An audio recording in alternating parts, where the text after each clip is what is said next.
Sağlam yaşa verilişi Referans Klinikasının sponsorluğu ilə təqdim olunur. Referans Medikal Qrupun ölkəmizdə 40-dan artıq filialı var. Naxçıvan Muxtar Respublikasındakı filial 2024-cü ildən fəaliyyətə başlayıb. Fəaliyyətə başladığı ilk gündən Muxtar Respublika sakinlərinin etimadını qazanıb. Qeyd edək ki, Referans Naxçıvan Tibb Mərkəzində xəstələrin müayinə və müalicəsi üçün hər cür şərait mövcuddur. Bakı şəhərindən hər ay bir neçə günlük ixtisaslı həkim Naxçıvandakı filiala ezam olunur. Xəstələrin qəbul günləri bir neçə gün əvvəldən elan olunduğuna görə qeydiyyat da əvvəlcədən aparılır. Əziz Naxçıvanlılar, siz də Referans Klinikasına müraciət edib, təcrübəli və savadlı həkimlərin müayinəsindən keçib müalicə oluna bilərsiniz. Telefon 060 600 00 33.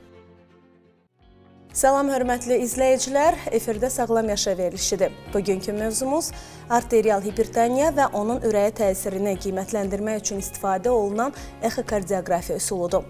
Verilişimizin bugünkü qonağı Referans Naxçıvan Tibb Mərkəzinin həkimi, kardioloq Şəlalə Qarayevadır. Həkim, xoş gəlmişsiniz. Təşəkkür ederim. Həkim, adətən ətrafımızdakı insanlardan tez-tez təzyiqlə bağlı şikayətlər eşidirik. Ümumiyyətlə, istərdik bilək, arterial hipertoniya nədir? Konkret olaraq və yaranma səbəbləri nələrdir? Arterial hipertoniyanın nə olduğunu bilmək üçün ilk növbədə onun mexanizmasını izah eləmək istəyərdim sizə. Ürək hər dəfə yığılanda özündə bir miqdar qan atır böyük damarlara. Biz onlara arteriyalar deyirik. Ürəyin atdığı qanı müəyyən bir təzyiqi olur. Yəni damara keçişdə bir təzyiqlə atır və bu təzyiqə biz arterial təzyiq deyirik. İlk dəfə qanın ürəkdən atdığı arterial damarlarda hiss olunan təzyiqi sistolik arterial təzyiqdir. Bir də diastolik arterial təzyiq var. Diastolik arterial təzyiq ürək qanı boşaltdıqdan sonra özünün qidalanması üçün lazım olan bir hissədir, bir məqamdır, bir vaxtdır. Bunun da bizim üçün çox böyük əhəmiyyəti vardır. Bizim üçün əhəmiyyətli olan sistolik arterial təzyiqdir. Əhali arasında ən çox sistolik arterial təzyiqin yüksək olması şikayətləri ilə bizə müraciət edirlər. Burada demək, birincili arterial hipertoniya, yəni heç bir səbəb olmadan arterial təzyiqin yüksəlməsi və ikincili arterial hipertoniya var. İkincili arterial hipertoniya nədir? Yəni hər hansı bir xəstəliyin bir simptomu kimi, bir əlaməti kimi arterial təzyiqin yüksək olması əsas götürülür. Ona görə də xəstə bizə müraciət edəndə ilk növbədə geniş laborator və funksional mexanizmlər vasitəsilə biz bu arterial təzyiqin birincili və yaxud da ikincili olduğunu ilk növbədə anlamağa çalışırıq. Arterial təzyiq üçün bir çox səbəblər var. Yəni bu dəyişilə bilən və dəyişilə bilməyən səbəblərdir. Dəyişilə bilən səbəblər əsasən bizim həyat tərzimiz, yaşayış tərzimiz, yəni yüksək stresli bir işləmi çalışırıq, ailə vəziyyətində stres varmı, yoxmu, iş yerində olan münasibətlərimiz, gərgin iş rejimimiz, bəzən gecə rejimində çalışan insanlarda daha çox rast gəlinir.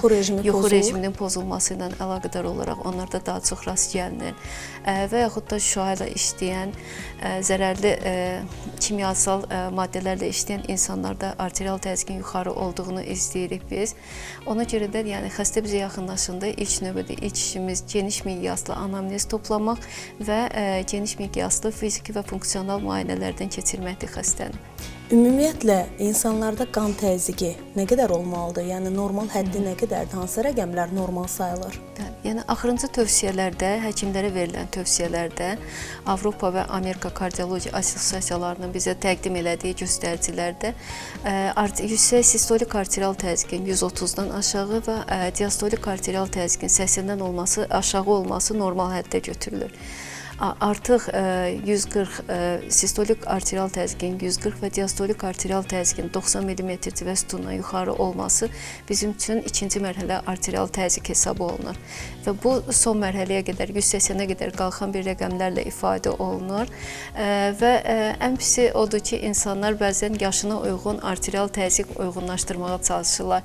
Məsələn, bizə müraciət edən xəstələr mənim 60 yaşım var, 190 mənim üçün və yaxud da 140-150 mənim üçün normal təzyiqdir deyib belə bir yəni yanlışlığa uyurlar. Bu bizim üçün çox böyük təhlükəli rəqəmlərdir. Amma hər yaşda dediyiniz rəqəmlər olmalıdır. Rəqəmlər olmalıdır. Yəni əgər yüksəklik varsa biz bunu araşdırıb tapmalıyıq. Nəyin əsasında təzyiq daimi yuxarı olur və yaxud da paroksizm şəklində yuxarı qalxıb aşağıya düşür. Bunlar bizim üçün yəni verilən məlumatların əsasıdır.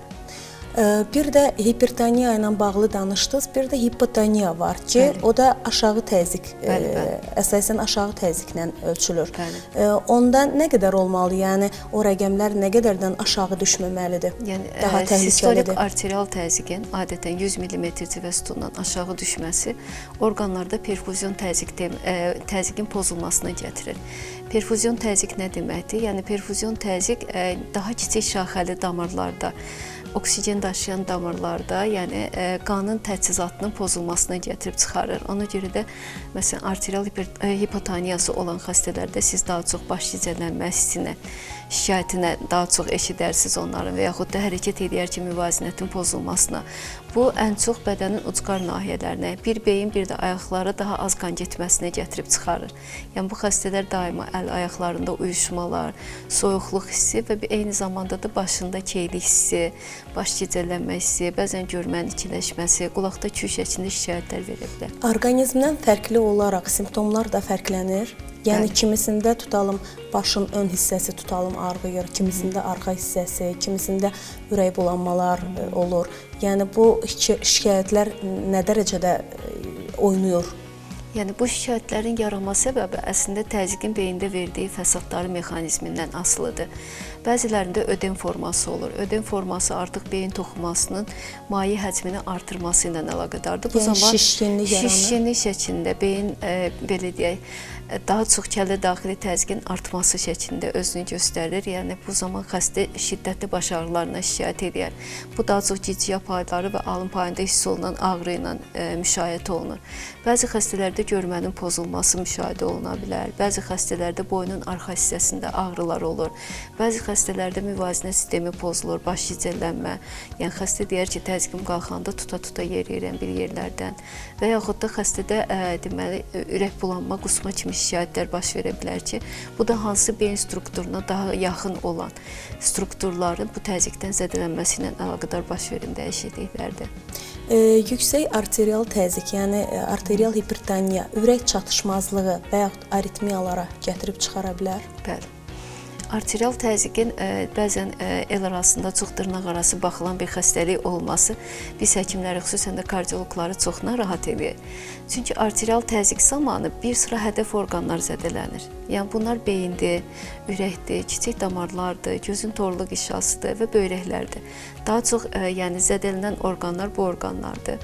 Ürəkdə də fəsadlar verir. Ürəkdə verdiyi fəsadlar ilk növbədə ürəyin özünün əzələ kütləsinin artırması ilə bağlıdır. Belə deyək, yəni ürək əzələsi daima yüksək təzyiq altında işlədiyinə görə artıq remodelingə gedir. Yəni özü-özünü modelləşdirir. Yenidən bir qurumaya cəhd edir və bu zaman başlayır ürək divarlarında əzələ kütləsinin miqdarı artmağa. Bəzən el arasında deyirlər ki, ürəyimdə qalınlaşma var. Yəni bu qalınlaşma o qalınlaşmadır. Ürək əzələsinin miqdarı artdıqca, həcmi artdıqca bu zaman ürək divarlarında qalınlaşmalar, yüklənir, hipertrofiyalar. Yəni bu ürəyin həmin yüklənməyə qarşı verdiyi cavab reaksiyasıdır əslində. Yəni və bir müddətdən sonra əgər ürək divarlarında qalınlaşmalar bu intensivliklə davam edəsə, bir müddətdən sonra artıq qidalanmada pozğunluqlar yaranır.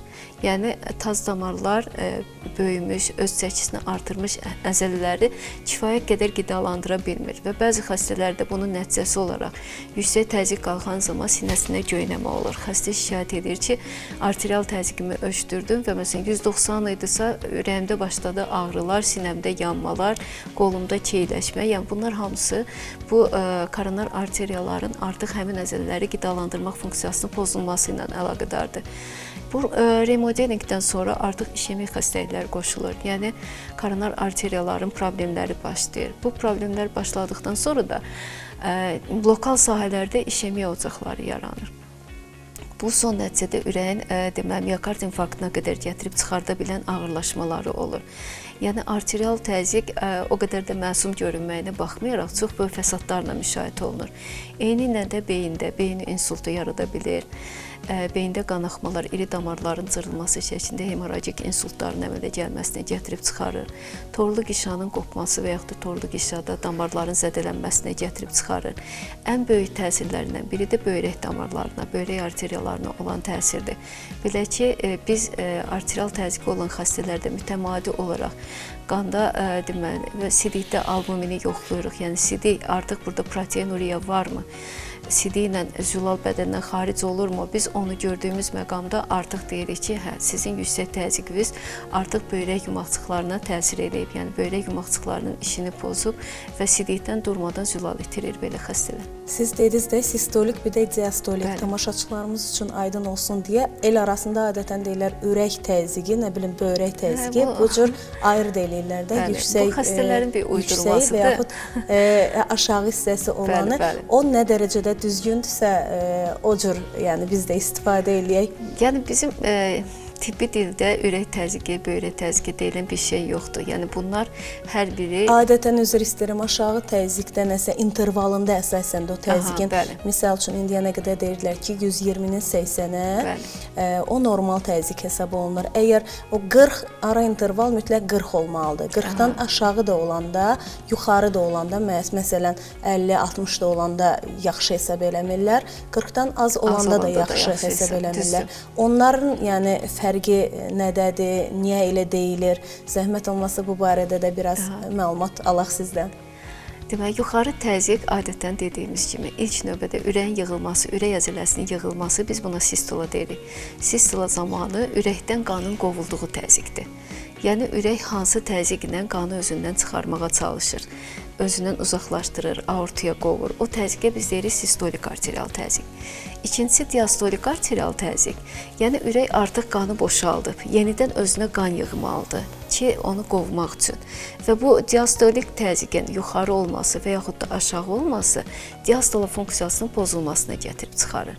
Yəni bu arterial təzyiqdə ən böyük fəsadlardan biri, hətta işemik proseslərdən belə öncə yaranan bir proses diastolik disfunksiyadır. Yəni bir var sistolik çatmamazlıq ürəyin, yəni ürək qanı qova bilmir, gücü çatmır əzələlərin yığılıb qanı qovmağa. Biri də var diastolik çatmamazlıq. Diastolik çatmamazlıq nədir? Yəni ürək əzələsinin rigidliyi, bərkliyinin, sərtliyinin artması hesabına ürək əzələsi kifayət qədər boşala bilmir. Yəni boşaldığı məqamda özünə qan toplayır ki, sistolada o qanı qova bilsin. Əgər ürək əzələsi yetərincə boşala bilmirsə, bu zaman ürəyə daxil olan qanın miqdarı da azalır. Və eyni zamanda bir həlqəvari çatmamazlıq şəklində ürək sistola eləyəndə qovduğu qanın miqdarı da azalır. Buna görə toxumalarda artıq geriyə dönməyən dəyişikliklər başlayır inkişaf eləməyə. Və biz arterial təzyiq xəstələrində müalicə prinsipini ilk növbədə diastolik disfunksiyanın daha gec yaşlarda baş verməsinə, yəni bu müddəti biraz uzadaq deyə daha çox hesablayırıq dərman maddələrini. Yəni əhalinin bu işə daha çox diqqət verməsi lazımdır. Biz maarifləndirməyə çalışırıq, hər müayinə elədiyimiz xəstəyə bu şəkildə izahat veririk. Yəni sistolik ola bilər, sistolik funksiya daha gec mərhələdə, məsələn 60, 70, 80 yaşlarında pozula bilər. Amma yüksək arterial təzyiqlə yaşayan xəstələrdə bəzən 45, bəzən 50 yaşında artıq diastola funksiyası pozulur.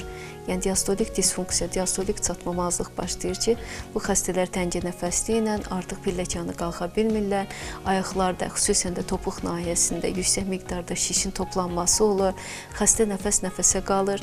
Yəni bu artıq bədəndə artıq miqdarda mayenin toplanmasına gətirib çıxarır.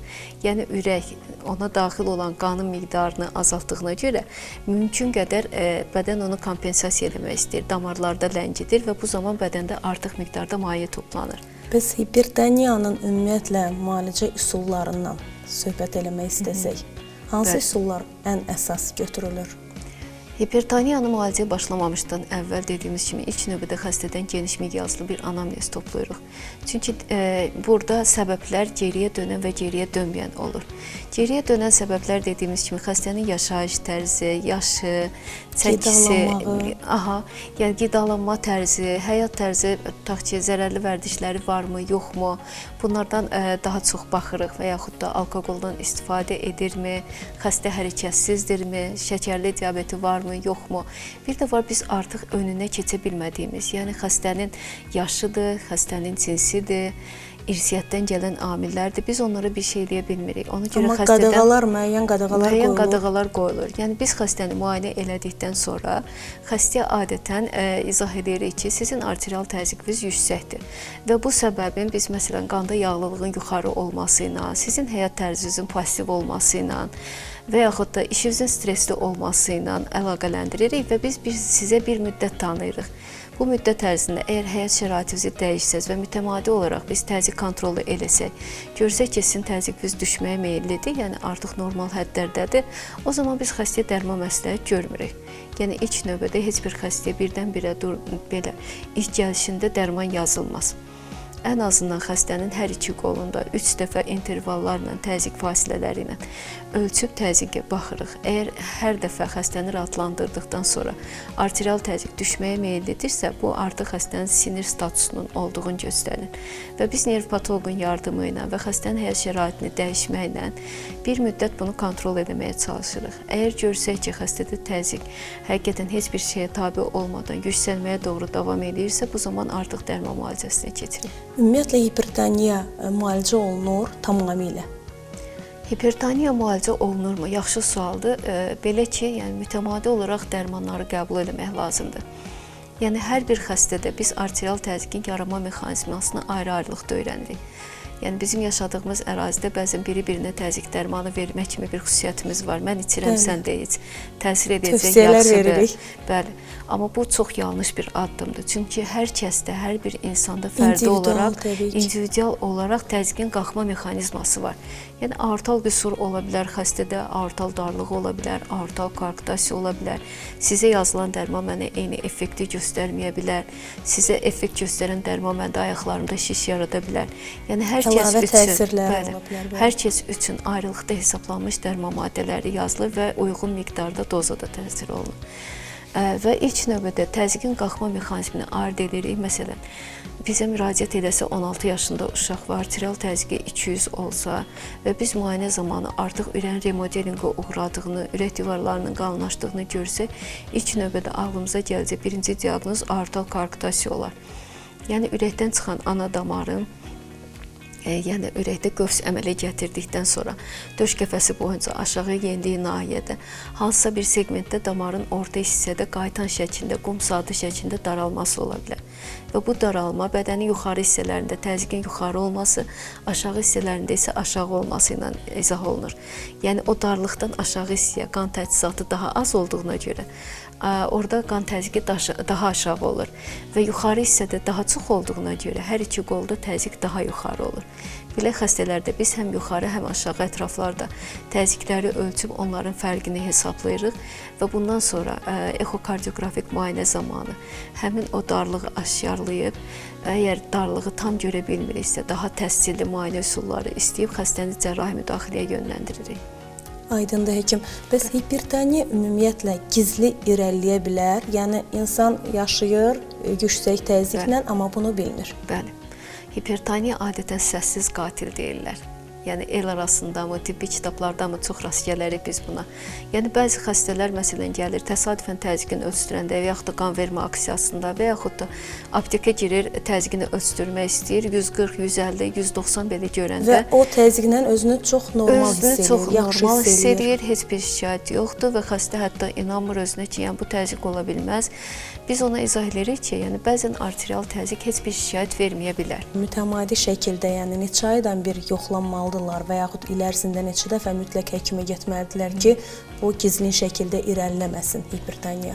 Bu adətən poliklinika sistemində, dispanser qeydiyyatda olduqları poliklinika sistemində xəstə əgər həkimə müraciət edirsə, arterial təzyiqini bir dəfə ölçürlər, yuxarı görürlərsə, xəstəyə dərman yazılır və hər 3 aydan, 6 aydan mütəmadi olaraq xəstəni dəvət edirlər. Əgər xəstədə təzyiq düşmürsə və get-gedə yuxarı rəqəmlərə gedirsə, o zaman artıq stasionarda bizə müraciət edirlər. Biz stasionarda xəstənin təzyiq dərmanlarına diqqət edirik və yaxud da vena daxili yardımlara keçirik və yaxud da ağırlaşmalar varsa ağırlaşmaları təqib edirik. Cərrahiyə qədər olan müddəti uzatmağa çalışırıq. Həkim, siz ultrasəs müayinəsi həyata keçirirsiniz də, yəni o sahə üzrə işləyirsiniz.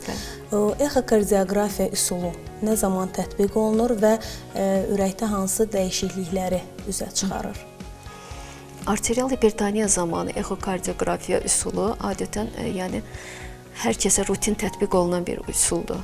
Ona görə ki, burada yəni təzyiq haqqında məlumat verə bilmərik biz sizə. Sizin təzyiqiniz yuxarıdır deyə bilmirik. Çünki orada biz təzyiq ölçmürük. Sadəcə təzyiqin ürəyə qoyduğu fəsadları hesablayaraq, xəstəyə neçə ildir təzyiqdən əziyyət çəkdiyini və ürəyin hansı strukturlarında geriyə dönən, dönməyən dəyişikliklər olduğu haqqında məlumat verə bilirik. İlk dəfə hipertrofiyanı biz ekokardioqrafik müayinə üsulu ilə görürük. Yəni ürək divarlarında qalınlaşmaların, hipertrofiyaların olmasını və bunu xəstəyə dərman yazaraq 3 aydan, 6 aydan bir təqib edirik. Əgər bu qalınlaşmalar irəliyə doğru davam edirsə, demək yazdığımız dərman kifayətsizdir və yeni dərman preparatlarından istifadə etməyə çalışırıq. Ekokardioqrafik olaraq ən böyük fəsadlardan biri də ürəkdən çıxan ana damar, aorta dediyimiz damarın qalxan hissəsinin genişlənməsidir. Yəni anevrizmasıdır. Bu anevrizmanı hər bir təzyiq xəstəsində biz qalxan aortanın diametrinə diqqət etməliyik. Bəzən bu o qədər genişlənə bilir ki, hətta ürəyin özünün ölçüsündən böyük ölçüyə çatan anevrizmalar olur ki, bu anevrizmalar acil cərrahi müdaxilə lazım olur. Yəni biz o xəstələri çox ehtiyatla cərraha qədər təqib edib veririk ki, yəni o damarlarda cırılma olmasın. Və arterial təzyiqin ən böyük fəsadlarından biri də həmin iri damarların iç qatının cırılmasıdır. Biz ona disseksiya deyirik. Yəni uzun müddət arterial damarlar, ən böyük arterial damarımız da aortadır. Yüksək arterial təzyiqə məruz qaldığına görə artıq onun daxili intima qişasında dəyişikliklər başlayır, struktur pozulur, divarlarda boşalmalar yaranır, anevrizmalar və son nəticədə də cırılma baş verir. Həkim, ekokardioqrafiyanın digər üsullardan fərqi nədir? Ekokardioqrafiya üsulu ürək xəstəliklərinin müayinəsində çox ucuz başa gələn, bir də xəstəyə heç bir travma vermədən, yəni heç bir fəsada yol açmadan apardığımız bir müayinə üsuludur. Burada sadəcə başlıq dediyimiz, prob dediyimiz bir alətə xəstənin sinəsinə yaxınlaşdırmaqla müəyyən proyeksiyalarda ürək haqqında geniş məlumat əldə edə bilirik. Ürək və böyük damarlar haqqında daha doğrusu. Bir də maraqlıdır, uşaqlarda, yeniyetmələrdə və böyüklərdə hipertoniya yanaşması həkimlər tərəfindən eynidirmi, yoxsa fərqli yanaşma mı olur? Yəni ilk növbədə əgər yeniyetmə uşaqda və yaxud da körpə uşaqlarda arterial təzyiqi yüksək görürüksə, bu zaman ilk növbədə onların yönləndirdiyi müayinə üsulu ekokardioqrafiya üsuludur. Çünki dediyimiz kimi uşaqlarda ən çox qüsurlar nəticəsində bu yarana bilər. Əgər qüsur xəstədə baxıb aortal koaktasiyanı təşsib edirik, yoxdursa deyirik, o zaman multidisiplinar yanaşma lazımdır. Yəni həm pediatr endokrinoloq, yəni burada geniş miqyaslı bir araşdırma aparılır. Yəni bu artıq xəstənin endokrin sistemi ilə mi bağlıdırmı, humoral sistemlə mi bağlıdırmı və yaxud da xəstənin irsiyyətindən gələn bir problemdirmi və yaxud da bizim aşkarladığımız əgər qüsur varsa, bu zaman cərraha yönləndirib erkən yaşda həmin qüsurun ləğvi ilə xəstəni arterial təzyiq xəstəliyindən qurtarmış oluruq. Həkim, qan təzyiqini sabit saxlamaq üçün, yəni stabil saxlamaq üçün nə etməliyik? Qan təzyiqini sabit saxlamaq üçün nə etməliyik? Yəni burada çox xəstənin özündən başlayırıq, özünün həyat tərzindən başlayırıq. Yəni həyat tərzini düzəltdiksə, təzyiq yenmirsə, bu zaman mütəmadi olaraq bizim aylarla yazdığımız dərman preparatlarının uyğun dozaları var. Əgər xəstə sabit saxlaya bilmirsə, bu zaman bizə müraciət edir və biz hər dəfə ya xəstənin özünün ölçüb yazdığı təzyiq haqqında məlumata əsasən və yaxud da ambulator 24 saatlıq təzyiq monitorları, holterlər var.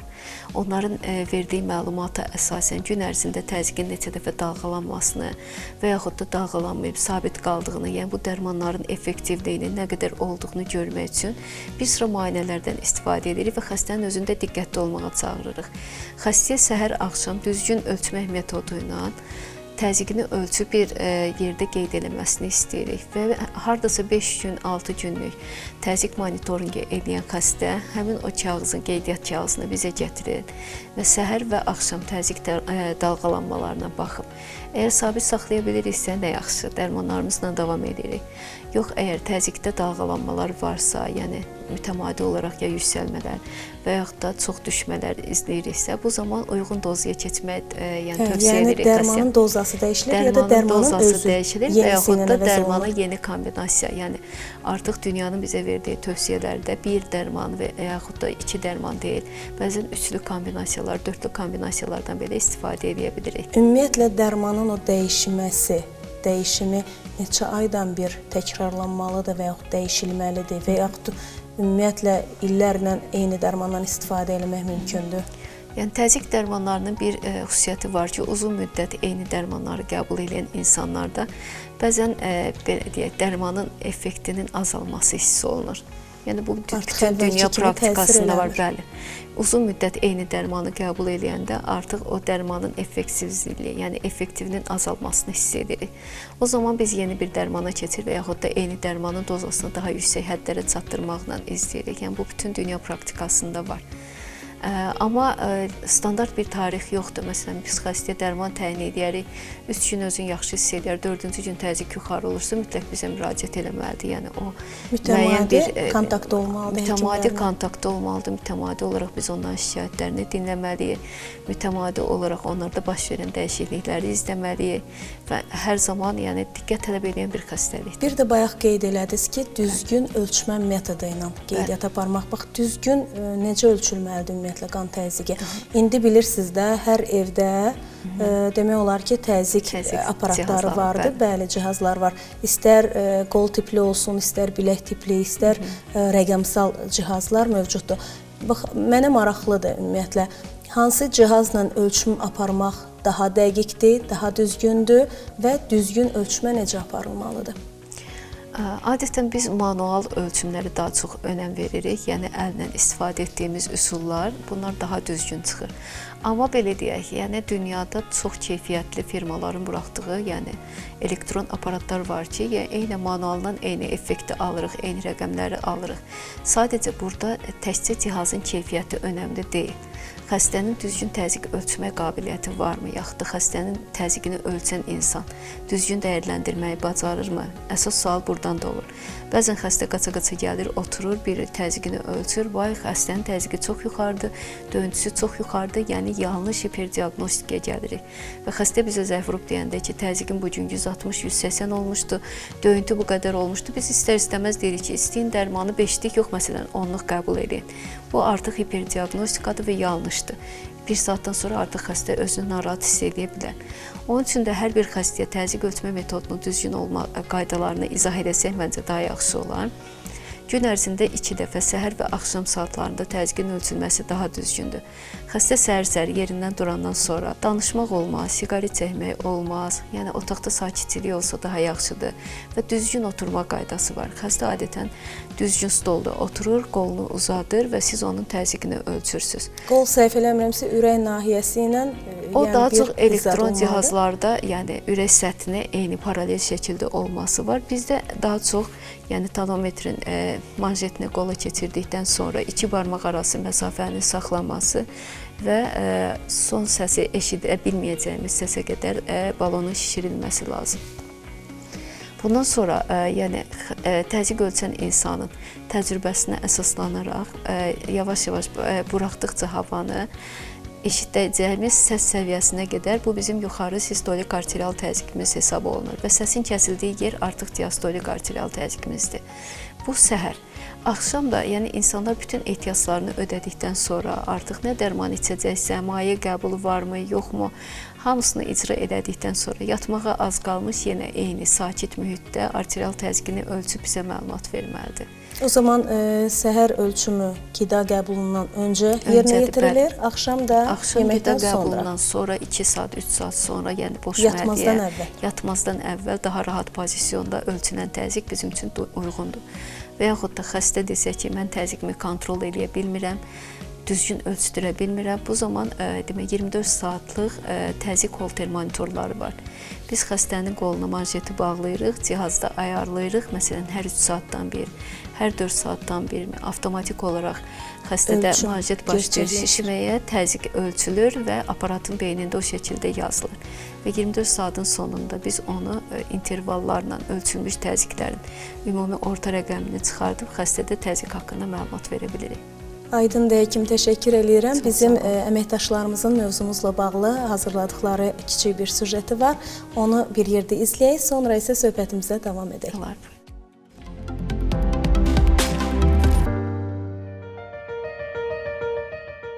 Statistikaya görə hipertoniya dünyada hər 3 nəfərdən birində müşahidə olunur və çox vaxt gec aşkarlanır. Artıq çəki, stres, duzlu qidalar və hərəkətsiz həyat tərzi hipertoniya riskini artıran əsas amillərdəndir. Biz hiss etməsək də ürəyimiz hər gün bizə siqnallar göndərir. Yüksək təzyiq isə bu siqnalları getdikcə zəiflədir. Təəssüf ki, bir çox insan təzyiqinin yüksək olduğunu yalnız təsadüfi müayinələr zamanı öyrənir. Uzun müddətdir məndə nəfəs darlığı var, hava çətin alıram, tez yoruluram, pilləkənləri qalxa bilmirəm. Bir neçə dəfə müalicə olundum. Mən sonda şəlalə doktora müraciət elədi, o da sağ olsun. Elədiyi müalicələrdən sonra bir biraz özümü yüngül hiss edirəm. Yenə də müalicə davam edir.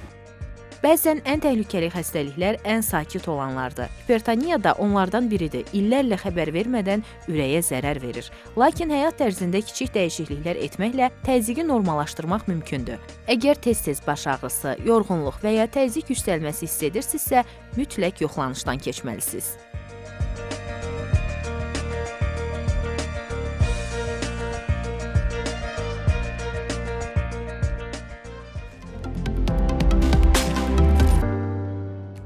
Həkim, əgər təzyiqli xəstəyə öncədən verilmiş dərmanlar, yəni yazılmış dərmanları istifadə eləyir həmin xəstə və bir neçə müddətdən sonra tam özünü normal hiss eləyir, artıq təzyiqi qalxmır, qan təzyiqi normaya düşür.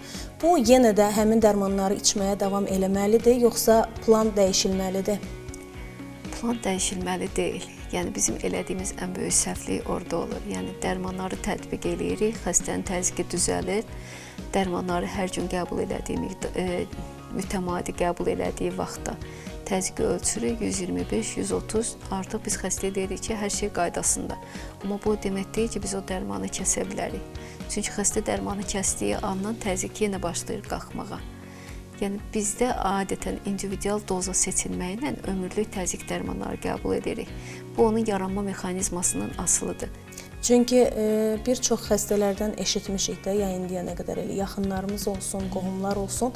Onlar məsələn belə bir şikayətlər bildirirlər ki, mütəmadi, yəni bugün təzyiq dərmanımı içirəm, təzyiqim normallaşır. Mən artıq sabah içəndə təzyiqim düşür. Çox aşağı düşür və bu məni narahat eləyir, halsızlaşdırır və yaxud başqa bir simptomlar müşahidə olunur. Yəni bu hallarda yenə də həkimə müraciət olunmalıdır, yoxsa doza dəyişilməli və yaxud dayandırılmalıdır? Yəni bizə müraciət olunmadan xəstə dozanı dəyişdirə bilmir. Öz başına heç nə eləmək, öz başına heç bir şey yəni olmaz. Biz bu zaman xəstəyə ən böyük tövsiyəmiz gündəlik təzyiqlərini yazmaq. Yəni bir vərəqdə səhər təzyiqi, axşam təzyiqi qeydiyyatına aparır və biz onu artıq rəqəmlərdən izləyirik. Yəni xəstənin dediyindən çox yazdığı rəqəmlərdən izləyirik ki, dərmanı qəbulundan sonra xəstənin təzyiqi birdən-birə kəskin düşürsə, biz artıq o zaman o yüksək dozadan yox, daha aşağı dozalardan davam eləməyi üstün tuturuq. Təşəkkür edirəm. Həkim, son olaraq tövsiyələrinizi eşitmək istərdik. Gündəlik həyatda insanlar hipertoniya riskini azaltmaq üçün nələr eləsinlər? Hipertoniya riskini azaltmaq üçün ilk növbədə hər kəs öz bədənini tanısın. İlk növbədə bədənimizi tanıyaq. Yəni bir də tutaq ki, 50 yaşımızda gedib təsadüfən təzyiq ölçdürəndə təzyiqimizin yuxarı olduğunu bilməyək. Məsələn, mütəmadi olaraq təzyiq ölçdürək. Heç xəstəxanaya gələ bilmirsinizsə, hər yerdə əczaxanalarda təzyiq ölçən cihazlar var. Heç olmaya ayaqüstü də olsa keçib bir təzyiqinizi ölçdürün, təzyiq haqqında məlumatınız olsun. Yaxud da evlərdə cihazlar var, mütəmadi olaraq təzyiqi ölçdürün, təzyiq haqqında məlumatımız olsun. Çünki 40 yaşdan sonra təzyiqin yuxarı olması artıq risk qrupuna daxil oluruq. Yəni bu aralıqda təzyiqin olmaması üçün mütəmadi olaraq qanda yağlılığı mütləq təqib edirik. Yəni mən hər zaman xəstəyə izah eləməyə çalışıram ki, əgər qanın tərkibində yağlı maddələrin miqdarı artıqdırsa, qan daha özlü olur, daha qatı olur və bu zaman ürək daha böyük təzyiq sərf edir qanı qovmağa. İstər-istəməz daha yüksək təzyiqlərə gətirib çıxarır. Və biz ildə 2 dəfə qanımız haqqında məlumat almağımız o qədər də pis olmaz 40 yaşdan sonra. Qanda lipid profili, lipid panelimizi yoxlayaq hər zaman. Bu həm ürəyin işemik xəstəliyi riskini azaltmış olur, həm də arterial təzyiqin müalicəsində çox böyük önəm daşıyır, çox böyük əhəmiyyəti var. Pasiv həyat rejimindən uzaqlaşaq. Hər zaman heç olmaya gün ərzində 5000-6000 addım atmağa çalışaq. Biz heç bir xəstəyə birdən-birə yüksək intensivliklə, yəni idman planı cızmırıq. Ən azından bir orta səviyyədə də olsa bir yürüyüş planınız olsun. Piyələnmənin qarşısını almaq lazımdır. Yəni bu metabolik sindrom dediyimiz bir sindrom var ki, yəni burada deyək ki, xəstənin bədən kütləsi hər 5 kiloqram və yaxud da 5-7 kiloqram artdığı anda biz artıq sistolik arterial təzyiqdə 10 mm civə sütununa qədər dəyişiklik görürük. Ona görə də xəstənin göbək dairəsinin azaldılması mütləqdir. qida rasionunuza fikir verək. Yəni, əgər təzyiq energetik bir prosesdirsə, biz enerji ilə, kalori ilə bədənimizi yüklədiyimizdə təzyiq daha da yüksək olacaq. Yəni, daha yağlı yeməklər, daha karbohidratla zəngin yeməklər, daha enerji ilə zəngin qidalar qəbul edəndə istər-istəməz təzyiqimiz yuxarı olacaq. Ona görə də bütün dünyada ağ dəniz diyeti deyilən bir diyet növü var. Yəni, zeytun yağından daha çox istifadə, daha az kalorili ət məhsullarına, balanslı qidalanma. Yəni, xəstə bir həyatının qiymətli olduğunu hiss eləsin. Bizim üçün önəmli olan budur.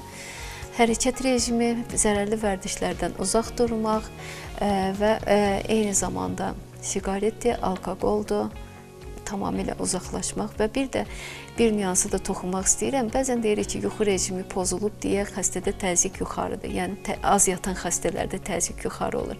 Eyni zamanda çox yatan xəstələrdə də təzyiq yuxarı olur. Yəni, yuxu saatının balanslaşdırılması daha düzgün bir yanaşma üsuludur. 7-8 saat daha uyğun olur. Təşəkkür edirəm, həkim, mövzumuzu hər tərəfli aydınlatdınız, gözəl tövsiyələr verdiniz, minnətdarıq sizə. Belə, dəyərli izləyicilər, daha bir verilişin sonuna gəldik. Biz də sizə hər zaman sağlam qalmağı arzuluyuruq və bir daha xatırladım ki, mövzumuzla bağlı bugünkü verilişimizin qonağı Referans Naxçıvan Tibb Mərkəzinin həkimi, kardioloq Şəlalə Qarayeva idi. Özünüzü və doğmalarınızı qoruyun. Növbəti verilişlərdə görüşənədək sağ olun.